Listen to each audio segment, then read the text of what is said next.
अस्सलाम वालेकुम। आज हम बात करेंगे एक ऐसे फल की जिसका जायका मज़ेदार है और सेहत के लिए भी बहुत मुफीद है। जी हाँ, ये है अंजीर।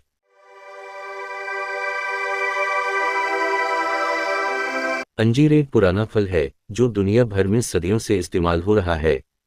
कुरान पाक में भी अंजीर का जिक्र है, जिससे उसकी खास अहमियत का पता चलता है। अंजीर में vitamin A, B, calcium, iron और मैग्नीशियम जैसे ज़रूरी ग़िज़ाई अज़ा पाए जाते हैं। ये अज़ा जिस्म को मजबूत बनाने, कब्ज़ा को दूर करने और खून की कमी को पूरा करने में मदद देते हैं। अंजीर के बहुत से फ़वाइद हैं। ये वज़न कम करने में मदद करता है क्योंकि इसमें फ़ाइबर ज़्यादा होता है। उसके साथ साथ ये जल्द को बेहतर बनाता है और जिस्म की क़ुव्वत मुदाफ़ियत को भी बढ़ाता है। आप अंजीर को मुख्तलिफ़ तरीक़ों से अपनी ग़िज़ा में शामिल कर सकते हैं। आप इसे नाश्ते में, स्मूथीज़ में या सादा खा सकते हैं। मगर ध्यान रहे, अंजीर को एतदाल में खाना ज़रूरी है। ज़्यादा खाने से शुगर बढ़ सकती है या कुछ लोगों को एलर्जी हो सकती है।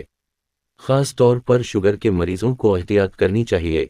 तो दोस्तों, ये था अंजीर के बारे में। उम्मीद है कि आपको ये मालूमात पसंद आई होंगी। वीडियो को लाइक करें, अपनी राय दें और सेहत के मज़ीद टिप्स के लिए हमारे चैनल को सब्सक्राइब करें।